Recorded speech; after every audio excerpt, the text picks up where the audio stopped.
آغاز کہاں سے کریں؟ تو اس میں صحابہ میں اختلاف رہا ہے۔ بعض نے کہا اللہ کے نبی کی ولادت سے اسلامی سال کا آغاز کرنا چاہیے، تو بعض کی یہ رائے تھی کہ اسلامی سال کا آغاز اللہ کے نبی کو جو نبوت ملی ہے اس نبوت سے کرنا چاہیے، اور بعض کی یہ رائے تھی کہ اسلامی سال کا ہم آغاز جو کریں وہ ہجرت والے سال سے کریں۔ اس پہ اتفاق ہوا، اور یہی وجہ ہے کہ ہمارا جو اسلامی سال ہے وہ ہجری ہے، یعنی رسول اللہ صلی اللہ علیہ وسلم کی ہجرت کے وقت سے لے کر اس وقت تک 1443 سال بیت چکے ہیں۔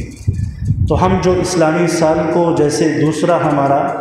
سورج اور شمسی سال ہے اس کو ہم عیسوی کہتے ہیں، تو اسی مناسبت سے اسلامی سال کو ہم ہجری کہتے ہیں۔ پھر یہ ہے کہ محرم الحرام سے اس اسلامی سال کا آغاز ہوتا ہے، اور ذی الحجہ پہ آ کر یہ اسلامی سال مکمل ہوتا ہے۔ زمانے جاہلیت میں بھی 4 مہینے ایسے ہوتے تھے کہ انہیں اشہر حرم کہا جاتا ہے، حرمت والے مہینے، چونکہ زمانے جاہلیت میں لڑائیاں بڑی کثرت سے ہوتی تھی، چھوٹی چھوٹی بات پہ لوگ لڑائیاں لڑتے تھے، لیکن جیسے ہی یہ اشہر حرم آ جاتے تھے، یہ حرمت والے 4 مہینے، تو وہ لوگ حرمت والے ان 4 مہینوں کی بڑی قدر کرتے تھے۔ یعنی قدر کا مطلب یہ ہے کہ ان مہینوں کے اندر وہ جنگ و جدل نہیں کرتے تھے۔ پھر بیچ میں ذی الحجہ کا مہینہ بھی آتا تھا، تو اس میں حج چونکہ پہلے سے چلا آ رہا تھا، اور اس زمانے جاہلیت میں اور اس سے پہلے کے لوگوں میں اگرچہ حج میں تفاوت رہا ہے، کچھ شرکیہ اعمال و بدعات بھی ہوتی تھی، لیکن یہ عمل چونکہ پہلے سے چلا آ رہا تھا، تو یہ لوگ جو مکہ کے مشرک اور جاہلیت کے زمانے کے لوگ تھے، یہ ان مہینوں کے اندر حجاج کرام کے لیے پھر خدمت کے لیے اور ان کے مختلف امور کے حوالے سے اس میں مصروف ہو جاتے تھے، تو ان 4 مہینوں میں لڑائیاں نہیں ہوتی تھیں۔ حتیٰ کہ کسی نے کسی کے باپ کو بھی اگر قتل کر دیا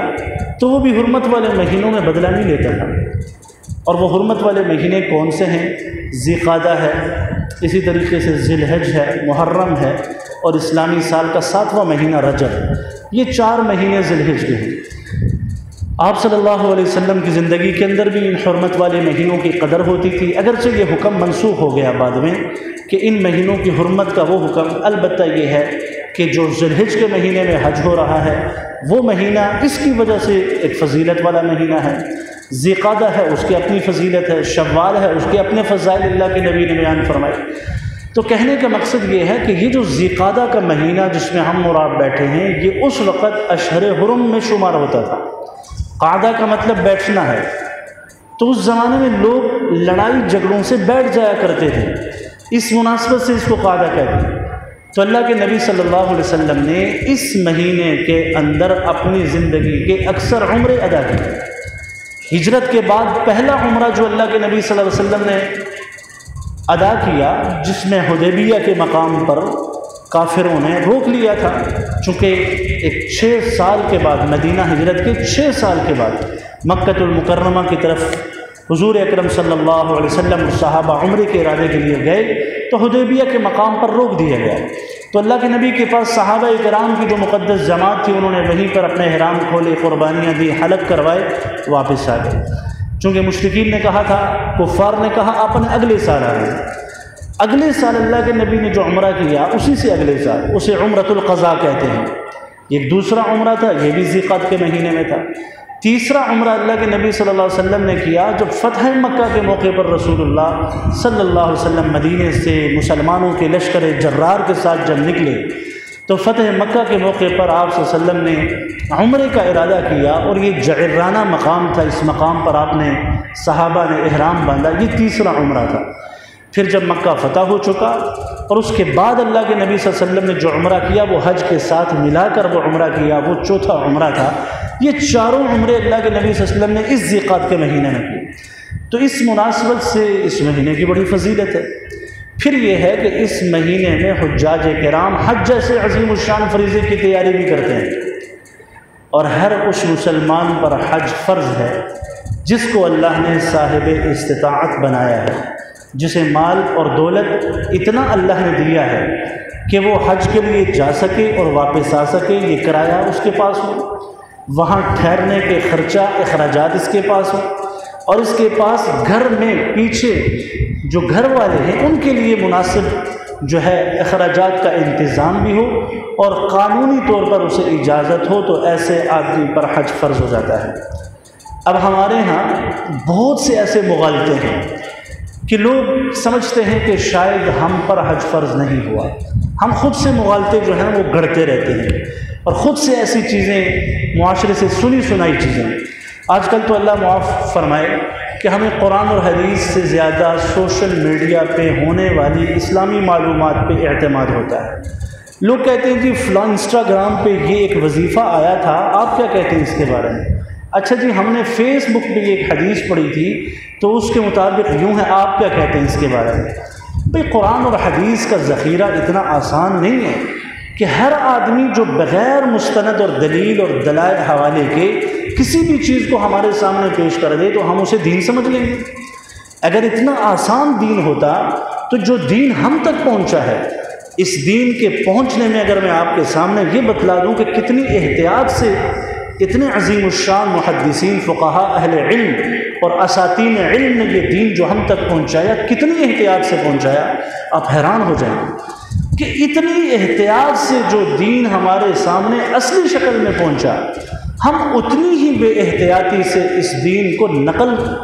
نقلی شکل میں جو ہے وہ آگے منتقل کر رہے ہیں، ایک جعلی شکل میں آگے منتقل کر رہے ہیں۔ دین کے معاملے میں تو یہ بات بہت خطرناک ہے۔ یہ جو اللہ کے نبی صلی اللہ علیہ وسلم کی حدیث ہے کہ بھئی جس نے مجھ پر کسی بھی بات کو خود سے گھڑ لیا فَلْيَتَبَوَّأْ مَقْعَدَهُ مِنَ النَّارِ، اللہ کے نبی نے فرمایا وہ اپنا ٹھکانہ جہنم میں بنا لے چاہے، کہ ہم اس بات کو اللہ کے نبی کی طرف منتقل کر رہے ہیں جس کی کوئی سند ہی نہیں ہے۔ اب حدیث کے اندر کتنی ایسی حدیثیں ہیں جو موضوع ہیں۔ موضوع حدیث کا مطلب یہ ہوتا ہے کہ لوگوں نے اپنی طرف سے گھڑ کر انہیں حدیث بنا کر اللہ کے نبی کی طرف ان کو منسوب کر دیا، اور بہت سارے امت کے اہل علم نے، محدثین نے ایسی کتابیں لکھ دی ہیں، اور ان کتابوں کے اندر ان حدیثوں کو محفوظ کر دیا ہے کہ بھئی یہ حدیثیں موضوع ہیں، ان کا اللہ کے نبی کے ساتھ کوئی تعلق نہیں ہے۔ اب لوگ کیا کرتے ہیں، لوگ اپنے آپ کو اہل علم بناتے ہیں، کوئی کہاں سے کتاب اٹھاتا ہے، کسی کو پتہ ہی نہیں ہوتا کہ کیا یہ کتاب مستند بھی ہے، وہاں سے حدیث اٹھائی، اس کو کہیں کاپی پیسٹ کر کے آگے بھیج دیا، اور ہم اور آپ یہ سمجھتے ہیں کہ ہم نے جو بہت زبردست اللہ کے نبی کے قول کو اور اس حدیث کو اپنے سینے میں محفوظ کر کے ہم عمل کر رہے ہیں۔ بھئی یہ اتنا آسان نہیں ہے۔ دین جتنی احتیاط سے ہم تک منتقل ہوا، ہماری یہ ذمہ داری ہے ہم اسی احتیاط سے اس دین کو آگے کی طرف منتقل کریں۔ تو کہنے کا مقصد یہ ہے کہ اللہ کے نبی صلی اللہ علیہ وسلم نے اس ماہ ذیقعدہ، پھر یہ ہے کہ اس مہینے میں حجاج کرام جو ہے حج کی تیاری کرتے ہیں، تو میں بات یہ کر رہا تھا کہ مغالطے خود سے بہت ساری چیزوں کو یوں سمجھ لیجئے اپنی طرف سے بنا کر اپنے آپ کو اپنی جان حج سے چھڑا دینا۔ مثال کے طور پر ہمارے معاشرے کے اندر یہ بات بڑی عام ہے کہ بھائی میں نے تو ابھی بچیوں کی شادی نہیں کی تو میرے اوپر تو حج ہے ہی، کس نے کہا آپ پر حج نہیں ہے؟ یہ فتویٰ ہم خود سے کیوں گڑھ لیتے ہیں؟ ہم اپنے لیے دین کے معاملات میں خود سے اپنے لیے دین کو اپنا محتاج کیوں بنا لیتے ہیں؟ دین کے ہم محتاج ہیں۔ دین کا جو مسئلہ، جو دین اور شریعت اور قرآن اور حدیث کی معلومات ہیں، ہم اس کے محتاج ہیں، دین ہمارا محتاج نہیں ہے۔ یہ کوئی بات نہیں ہے۔ ایک آدمی اگر صاحب استطاعت ہے، اور میں نے صاحب استطاعت کی تعریف کر دی کہ یہاں کا خرچہ، وہاں کا خرچہ، سفر کے اخراجات، اتنے پیسے اگر موجود ہیں، حج آپ پر فرض ہے۔ باقی یہ کوئی بات نہیں کہ میرے والدین نے ابھی حج نہیں کیا، میں پہلے ان کو حج کرواؤں پھر میں حج کروں،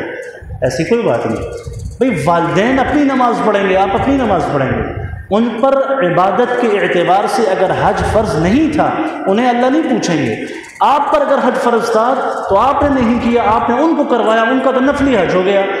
آپ نے اپنا فرض حج چھوڑ دیا۔ لہٰذا اس قسم کے مغالطے، اس قسم کی باتیں جو ہمارا معاشرہ خود سے گھڑ لیتا ہے، من گھڑت باتیں ہم اسے معاشرے کے اندر مشہور کر دیتے ہیں، لوگ اسے دین کا مسئلہ سمجھ لیتے ہیں۔ اسی لیے تو قرآن کہتا ہے نا فَاسْأَلُوا أَهْلَ الذِّكْرِ إِن كُنتُمْ لَا تَعْلَمُونَ، اگر تمہیں دین کی کسی بات کا علم نہیں ہے تو اے اہل ایمان تم اہل علم سے پوچھو، ان سے پوچھو کہ کیا یہ بات اس طریقے سے ہے یا نہیں۔ خود سے ہم یہ بات کہ بھئی میں نے تو ابھی جو ہے بچیوں کی شادیاں کرنی ہیں، میرے اوپر تو حج ابھی ضروری نہیں ہے چونکہ میں نے تو یہ اخراجات کرنے ہیں۔ بھئی شادیوں کے اخراجات تو ہم نے خود سے بنائے ہیں، ہمارا دین تو ان اخراجات کا نہ تو قائل ہے، نہ ہمیں دین نے کہا ہے کہ آپ نے بچوں کی شادیوں پہ لاکھوں کروڑوں روپے خرچ کر رہے ہیں، وہ ہم خود سے خرچ کر رہے ہیں۔ دین نے ایک چیز بتائی ہے، عورت ہے اس کے لیے مہر ہونا چاہیے، اور میاں اور بیوی کے درمیان ایجاب و قبول ہو، 2 کلمات ہیں، بس یہ آپ کی شادی ہے۔ اگر استطاعت ہے تو ولیمہ کر دیں، اور ولیمہ اپنی استطاعت کے مطابق کریں۔ 10 آدمیوں کو کھلا سکتے ہیں 10 کو کھلائیں، 100 کو کھلا سکتے ہیں 100 کو کھلائیں، تو وہ تو ہمارا اپنا مسئلہ ہے۔ قرض لے لے کر، بوجھ اپنے اوپر بنا کر ہم نے شادیوں کو اتنا بڑا اپنے لیے ایک پہاڑ بنا کر رکھ دیا کہ سال ہر سال لگ جاتے ہیں لوگ اپنی بچیوں کی شادیوں کے بارے میں سوچتے ہی رہتے ہیں کہ شادیاں کب کروائیں، کیسے کروائیں، پیسے کہاں سے آئیں۔ اسی طریقے سے بعض لوگ یہ سوچتے ہیں کہ جوانی میں حج نہیں ہے، حج آئیں گے جب بوڑھے ہو جائیں گے، بڑے ہو جائیں گے تب حج کریں گے۔ بھئی اگر آپ جوان ہیں، صاحب استطاعت ہیں، دین کا مسئلہ یہی ہے کہ آپ صاحب استطاعت ہونے چاہیے بس۔ اگر آپ صاحب استطاعت ہیں اور یہ ہے کہ آپ عاقل بالغ ہیں اور آپ کے لیے حج کے لیے جانے میں کوئی ایسی قانونی رکاوٹ بھی نہیں ہے، تو آپ پر حج فرض ہے اور آپ نے اس فرض کی ادائیگی کرنی ہے۔ نہیں کریں گے تو اللہ کے نبی کی ایک وعید سن لیں۔ حضور نے فرمایا کہ جو آدمی صاحب استطاعت ہے پھر بھی اس نے حج نہیں کیا تو ہمیں کوئی پرواہ نہیں کہ وہ یہودی مرے، عیسائی مرے، نصرانی موت مر جائے، ہمیں اس سے کوئی غرض نہیں۔ کتنی سخت وعید اللہ کے نبی صلی اللہ علیہ وسلم نے ارشاد فرمائی۔ حضرت ابراہیم علیہ السلام سے جب تعمیر بیت اللہ ہوا، بیت اللہ کی تعمیر ہوئی تو کہا گیا کہ اذن فی الناس بالحج، اے ابراہیم لوگوں میں جو ہے وہ حج کا اعلان کر دو۔ یأتوک رجالا، اے ابراہیم تم حج کا اعلان کرو گے، آواز لگاؤ گے، لوگ پیدل بھی آئیں گے، سواریوں پہ آئیں گے، من کل فج عمیق، دور دراز سے لوگ اس بیت اللہ کی جو ہے وہ زیارت کے لیے آئیں گے، اللہ کے اس پاک گھر کی زیارت کے لیے۔ اور ابراہیم جو تمہاری بیوی ہاجرہ کی جو قربانیاں ہیں، تمہارے بیٹے اسماعیل کی جو قربانیاں ہیں، یہ وہ چیزیں ہیں کہ اللہ نے ان کو قیامت تک قائم اور دائم رکھنا ہے، اس لیے کہ بڑی عظیم الشان قربانی۔ یہی وجہ ہے کہ ہم شیطان کو وہاں جو رمی جمرات ہوتا ہے، شیطان کو کنکری مارنا حضرت ابراہیم کی سنت ہے۔ تو طواف کے بعد یہ جو سعی بین الصفا والمروہ ہے، یہ حضرت ہاجرہ نے حضرت اسماعیل کے لیے پانی کی تلاش میں چکر کاٹے تھے۔ اور اس طریقے سے جو جانور کی قربانی ہے، یہ حضرت اسماعیل نے جو اپنا سر اللہ کے حضور پیش کیا تھا قربانی کے لیے، یہ ان کی یاد میں ہے۔ یہ ساری کی ساری وہ چیزیں ہیں کہ جو اللہ نے اپنے انبیاء کی یاد کے اندر ان چیزوں کو اور اچھے لوگوں کی یاد میں زندہ کیا، اور وہ بڑی عظیم الشان قربانیاں تھیں، اس لیے اللہ نے ان کو قیامت تک قائم رکھا ہے۔ تو یہ بات اپنی طرف سے گڑھ لینا، اپنی طرف سے مسائل کو پیدا کر لینا کہ میں جوان ہوں، مجھ پہ حج نہیں ہے، بوڑھا ہو جاؤں گا تو حج کروں گا، ایسا نہیں ہے۔ حالات کروٹ لیتے ہیں، کوئی پتہ نہیں چلتا۔ آج آپ صاحب استطاعت ہیں، نہ جانے کل ہمارے اوپر کون سی مالی بدتری ابتر حالت آ جائے گی کہ ہم ساری زندگی، اللہ نہ کرے ایسا ہو کہ ہم حج کر سکیں۔ تو وہ جس وقت میں ہمارے پاس پیسہ تھا، دولت تھی، حج فرض تھا، اس وقت ہم نے نہیں کیا، یہ جواب تو پھر ہم نے اللہ کو دینا ہے۔ کتنی افسوس کی بات ہے، لوگ یہاں سے نکلتے ہیں بڑے بڑے دور دراز ممالک میں لاکھوں روپے خرچ کر کے پکنک منانے کے لیے جاتے ہیں، سیر سپاٹے کرتے ہیں، لیکن حج کے لیے نکلنے کی توفیق نہیں ہوتی۔ بھئی حج کے لیے نکلنے کی انہیں توفیق نہیں ہے، چونکہ وہ یہ سمجھتے ہیں کہ یہ کوئی مشقت اور تکلیف والا عمل ہے۔ لیکن جن لوگوں نے حج کیا ان سے ذرا کارگزاری پوچھیں۔ جو آدمی ان مقامات کی زیارت کر کے آیا اور حج کر کے آیا ہے، اس سے پوچھئے کہ تکلیف ہوتی ہے کہ لذت محسوس ہوتی ہے۔ بعض تکلیفوں میں بھی لذت محسوس ہے۔ انسان بسا اوقات اپنے کسی مقصد اور خواہش کو حاصل کرتا ہے، اس خواہش کے حصول کے لیے اسے تکلیفیں برداشت کرنے میں وہ تکلیفیں اسے نظر نہیں آتی۔ اسے 1 کروڑ روپے کہیں سے ملنا ہے، اس کے لیے اسے یہ کہا جائے کہ تم نے جو ہے وہ 10 گھنٹے پیدل چلنا ہے، ویسے تو وہ پیدل نہیں چلے گا، وہ کہے گا کہ میں تو نہیں چل سکتا، لیکن اس مقصد کے لیے وہ چلے گا، یہ 10 گھنٹے کوئی تکلیف نہیں۔ تو جب حج جیسی عاشقانہ عبادت کے ساتھ ہمارا اور آپ کا یوں قلبی تعلق ہوگا کہ ہم نے اللہ کے حکم کو پورا کرنا ہے، نبی مہربان کی سنت کو ادا کرنا ہے، مکۃ المکرمہ کی زیارت کرنی ہے، حضور کے روضے کی زیارت کرنی ہے، جب اتنے عظیم الشان مقاصد دل اور دماغ کے اندر آتے ہیں، پھر یہ تکلیفیں کچھ محسوس نہیں ہوتی۔ یہی وجہ ہے جو لوگ ایک مرتبہ حج کرتے ہیں نا، تو ان لوگوں کو یہ تمنا ہوتی ہے کہ ہم پھر حج کے لیے جائیں۔ جو ایک مرتبہ پیسہ خرچ کر کے عمرہ کرنے جاتے ہیں، انہیں طلب ہوتی ہے کہ میں پھر سے جو ہے وہ عمرے کے لیے جاؤں، پھر سے ان زیارات مقدسہ کے لیے زیارت کروں، اور نبی کے ان گلیوں کی زیارت کروں، ان مقامات کی زیارت کروں جہاں اللہ کے نبی چلے، جہاں حضور نے سجدے دیے۔ تو کہنے کا مقصد یہ ہے، اس کا تعلق محبت کے ساتھ ہے۔ خواہش کہ ہماری یہ دینی خواہش ابھرے، جیسے ہماری دنیا کے معاملات کے اندر خواہشات پروان چڑھتی ہیں اور سیر سپاٹوں پہ ہزاروں لاکھوں روپے، شکار پہ ہزاروں لاکھوں روپے خرچ کر دیتے ہیں لوگ، اور اس سفر کے لیے جانے میں اکتاہٹ محسوس ہوتی ہے۔ یہ اکتاہٹ یوں سمجھ لیجیے یہ نفس و شیطان کا وہ قید اور مکر ہے کہ جو وہ ہمارے راستے کے اندر رکاوٹیں کھڑی کر رہے ہیں۔ حتیٰ کہ اہل علم نے یہاں تک کہا، دیکھیں حج کا تعلق مکہ المکرمہ کے اعمال کے ساتھ ہے۔ اگر کوئی حاجی مکہ میں حج کے اعمال کر کے مدینہ نہیں جاتا، حج اس کا ہو جاتا ہے۔ وہ الگ بات ہے کہ مدینے کا تعلق، مدینے میں روضہ رسول، مسجد نبوی کے ساتھ ایمان والوں کا ایک بڑا عظیم الشان تعلق اور لگاؤ ہے، لیکن مدینے کی حاضری کو حج کے شرائط میں نہیں ہے۔ اگر کسی آدمی کے پاس مکہ تک کا سفر کا خرچہ ہے کہ بھئی میرے پاس اتنا ہی خرچہ ہے کہ میں مکہ میں حج کر کے وہاں سے رہ کر وہ وہاں سے ہی واپس آ جاؤں، تو اہل علم کہتے ہیں کہ اس آدمی پر بھی حج فرض ہے، بھلے سے مکہ کی حد تک، چونکہ شرائط حج وہاں پوری ہوئی۔ وہ ایک الگ بات ہے کہ ہم اپنے قلبی تعلق، محبت، عقیدت کی وجہ سے،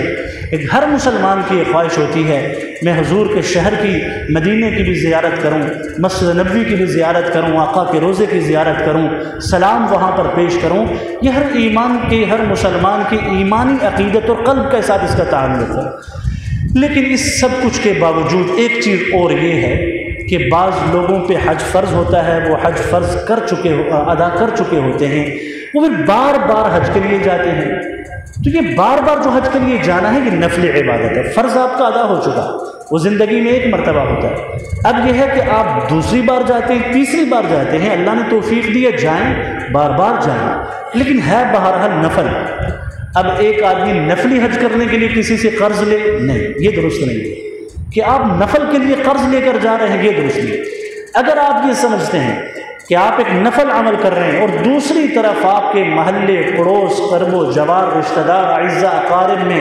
لوگ بھوک سے نڈھال ہیں اور مر رہے ہیں، تو وہاں ان کی جان بچانا فرض ہے۔ آپ نفل کر رہے ہیں اور وہاں آپ نے اس فرض کو چھوڑ دیا ہے۔ وہ آپ کے لیے، حضرت عبداللہ بن مبارک سفر پہ جا رہے تھے، ساتھ ان کے ایک اپنے خدام بھی تھے، حج کے لیے جا رہے، تو حضرت عبداللہ بن مبارک کی عادت ہوا کرتی تھی کہ وہ ہر سال ایک حج کیا کرتے تھے۔ تو ایک مرتبہ جب وہ حج پر روانہ ہوئے تو ایک بستی کے پاس سے گزرے تو دیکھا کہ ایک خیمے سے ایک چھوٹی سی بچی باہر نکلی، اور اس نے کوڑا، جہاں پھینکتے ہیں ایک ڈیر تھا،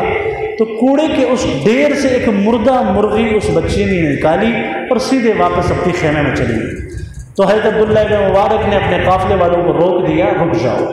معلومات کرو کہ اس بچی نے یہ مرغی کیوں اٹھائی، مردہ، کیا معاملہ ہے ان کا۔ تو خیر معلومات بھی پتہ چلا کہ ان کے گھر کے اندر فاقے ہیں، کھانے کے لیے کوئی چیز نہیں ہے۔ یہ حضرت عبداللہ بن مبارک کی زندگی کا واقعہ نہیں ہے صرف، یہ ہمارے معاشرے کے اندر بھی یہ سب کچھ ہو رہا ہے۔ یہ ہماری بڑی بدقسمتی ہے کہ ہم اپنے پڑوس کا خیال نہیں رکھتے، قریب کے پڑوس کا خیال نہیں، دور کے پڑوس کا خیال نہیں، اور بہت سارے مخلوق الحال لوگ ایسے ہیں، آج بھی ایسے ہیں،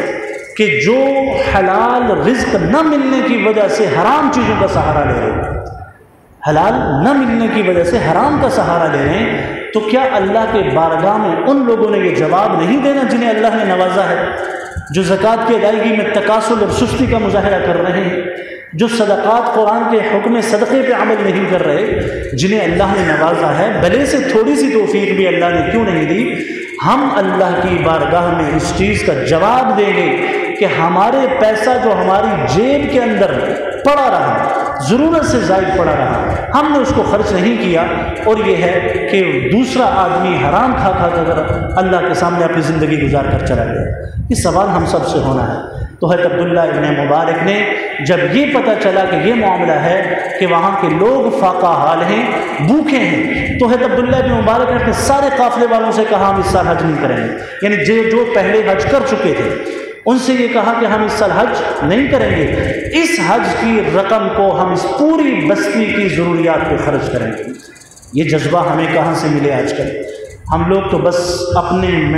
کنویں کی مینڈک کی طرح ہماری زندگی گزر رہی ہے۔ اسلام ہمیں وسیع ذہن کا درس دیتا ہے، اسلام ہمیں معاشرتی زندگی بن کر ایک معاشرتی انسان بننے کا درس دیتا ہے۔ وہ ایک گھر کا فرد ہمیں نہیں بناتا، وہ ہمیں پورے معاشرے اور سوسائٹی کا فرد بنا رہا ہے کہ ایک مسلمان نے پوری سوسائٹی پہ نظر رکھنی ہے، اپنی پورے معاشرے پہ نظر رکھنی ہے۔ تو ہم نے تو اس چیز کو دیکھنا ہے۔ تو اس لیے جو مغالطے ہمارے معاشرے کے اندر حج سے متعلق ہیں، تو یہ بات ذہن میں رکھی جائے، ہم ان مغالطوں کو مد نظر رکھیں، ہم ان مغالطوں پہ عمل نہ کریں، اہل علم سے رجوع کر کے دین کی حقیقت کو جاننے کی کوشش کریں۔ اور بسا اوقات ایسا بھی ہوتا ہے کہ آدمی نے زندگی میں حج نہیں کیا، اللہ نے مال و دولت دیا، حج نہیں کیا، تو ایسے آدمی کے لیے ضروری ہے وصیت کر کے جائے کہ بھئی میرا جو مال ہے اس مال میں سے میری جگہ کسی اور کو حج بدل کروائیں۔ حج بدل کا مطلب میں نہیں کر سکا، میرے بدلے میں کسی کو حج کروا دیا جائے۔ لوگ حج بدل بھی کرواتے ہیں، لیکن جو وصیت کرنے والا اگر وصیت کر رہا ہے تو اس کے وصیت اس کے چھوڑے ہوئے کل مال کا 1/3 مال کے اندر ہی اس کی وصیت نافذ ہوتی ہے۔ تو اگر 1/3 مال میں اتنی گنجائش ہے کہ اس آدمی کا حج اس 1/3 مال سے ہو سکتا ہے، تو پھر ورثاء پر یہ لازم ہے کہ وہ اس کی وصیت پہ عمل کر کے حج بدل کروائیں۔ اگر وصیت نہیں کی اور اولاد احساناً کہ ہمارے والد کی طرف سے یہ بوجھ اللہ اس کو اتار دے، تو یہ تو ایک بہت بڑی بات ہے۔ تو لہٰذا ہم اس مسئلے کے اندر، چونکہ حج کے حوالے سے آج کل لوگ جا بھی رہے ہیں، حجاج کرام جا بھی رہے ہیں، ہمارے ہاں ایک رکاوٹ قانونی مشکل یہ بھی ہو جاتی ہے کہ جیسے ہمارے ہاں درخواستیں دی جائیں، اتنے لوگ جا سکتے ہیں، ایک جو ہے تعداد متعین ہے ہر ملک کے اندر جیسا ہوتا ہے، تو اگر اس قانونی رکاوٹ کی وجہ سے کوئی آدمی رہ جاتا ہے تو وہ اللہ کا مجرم نہیں، اسے اگلی دفعہ موقع مل جائے گا، کیونکہ یہ رکاوٹ اس کی طرف سے نہیں، یہ رکاوٹ اس کو اسٹیٹ کی طرف سے آ گئی، قانونی رکاوٹ آ گئی۔ ظاہر سی بات ہے اگر ایک ملک کا 5 لاکھ آدمی کہے میں نے حج کرنا ہے تو سب کو تو حج میں بھیج نہیں سکتے، تو یہ کچھ انتظامی معاملات اور مشکلات بھی ہوتی ہیں۔ تو اس حوالے سے اس چیز کا خیال رکھنا ہے، اور اس سے ہٹ کر ایک بات آپ حضرات سے جو کرنی ہے وہ یہ ہے کہ ہمارے معاشرے کے اندر قادیانیت ایک خفیہ شکل اور روپ کے اندر پروان چڑھ رہی ہے، اور ہمارا ایک بڑا المیہ ہے، بہت بڑا المیہ ہے، ہم اس شکل کو آج تک پہچان نہیں سکے اور نہ پہچاننے کی کوشش کر رہے ہیں، اور جہاں کہیں پہچاننے کے لیے کوئی آپ کو متوجہ کرتا ہے، ہمیں متوجہ کرتا ہے، ہم سستی کا شکار رہتے ہیں۔ اور یہ ایک اتنا خطرناک معاملہ ہے، اتنا خطرناک معاملہ ہے کہ ہمیں پتہ ہی نہیں ہے کہ ایک آدمی قادیانی اور مرزائی ہے، ہم اس کے ساتھ کھا بھی رہے ہیں، پی بھی رہے ہیں، اس کی غمی خوشیوں میں شریک بھی ہو رہے ہیں۔ اس کا مطلب یہ ہے کہ ہم اللہ کے نبی کی ختم نبوت اور ذات نبوت کے دشمنوں کے ساتھ ہم کھڑے ہیں۔ تو یہ کتنی خطرناک بات ہے۔ تو ہمیں یہ چیز سمجھنی چاہیے کہ ہم اس فتنے کو کیسے پہچانیں۔ عقیدہ ختم نبوت کیا چیز ہے؟ مرزائیت کس دجل اور فریب کے ساتھ کام کر رہی ہے؟ وہ آپ کو یہ کہیں گے ہم کلمہ بھی پڑھتے ہیں، ختم نبوت کے بھی قائل ہیں، یہ لوگ ہمیں کافر کہتے ہیں۔ یہ اتنا بڑا دجل ہے کہ اس دجل سے شاید آپ لوگ یہ سمجھیں کہ یہ مولوی ویسے ان کے خلاف فتویٰ لگا رہے ہیں، لیکن حقیقت حال کیا ہے؟ وہ حقیقت حال ہر مسلمان کی ذمہ داری ہے سمجھ رہے ہیں۔ نعرہ ہم لگاتے ہیں حضور کی ختم نبوت کے لیے جان بھی قربان ہے، تو حضور کی ختم نبوت کے چھپے دشمنوں کے خلاف محنت کرنا، تلاش کرنا، ان کی نشاندہی کرنا، یہ ہم سب کی ذمہ داری ہے۔ بھئی یہ ہماری ذمہ داری ہے یا نہیں بولے، ہم سب کی ذمہ داری ہے۔ اس سلسلے میں آپ حضرات سے ایک وعدہ کہہ لیں، اللہ کے گھر کے اندر ہم بیٹھے ہیں، ایک ارادہ کہیں، اس کو وعدہ کہیں۔ کل ہمارے ہاں مغرب کی نماز کے بعد ختم نبوت کے حوالے سے لاہور سے ہمارے ایک مہمان تشریف لا رہے ہیں، مولانا منیر احمد علی صاحب، ان کا یہاں پر درس ہوگا۔ آپ حضرات سے میں یہ ارادہ لینا چاہتا ہوں کہ کون کون سے لوگ حضور کی ذات اور ختم نبوت کے لیے 1 گھنٹہ کل دیں گے؟ ہاتھ کھڑا کریں۔ یہ جتنے ساتھیوں نے آپ نے ہاتھ کھڑا کیا، کل آپ مغرب کی نماز یہاں ادا کریں۔ ہم یہ جانیں، وہ ایک پروجیکٹر کے ذریعے بہت اچھے طریقے سے آپ کو سمجھائیں گے۔ ختم نبوت کے اس کام کے لیے اگر 1 گھنٹہ نہیں نکال سکتے ساری زندگی دنیا کے لیے، اپنے معاملات کے لیے، تو یہ سیکھنے کے لیے 1 گھنٹہ نکالیں تاکہ ہم حضور کے دشمنوں کو تو پہچانیں۔ تو جتنے ساتھیوں نے ارادہ کیا، انسان کے ساتھ مجبوریاں بھی لاحق ہو جاتی ہیں، لیکن یہ ہے کہ ختم نبوت اس سے بڑی کوئی ہماری مجبوری نہیں ہے۔ حضور کی ذات اور حضور کے مشن کی حفاظت یہ مسلمان کی اولین ذمہ داری ہے۔ ان ذمہ داریوں میں صحابہ نے جانیں دے دی ہیں۔ اگر جان موت آ جاتی ہے تو وہ ایک الگ بات ہے، لیکن آپ حضرات بھرپور کوشش کریں، کل مغرب کی نماز یہاں ادا کریں اور بھی مسلمانوں کو متوجہ کریں۔ اللہ آپ کو انتہائی جزائے خیر عطا فرمائے۔ اللہ عمل کی توفیق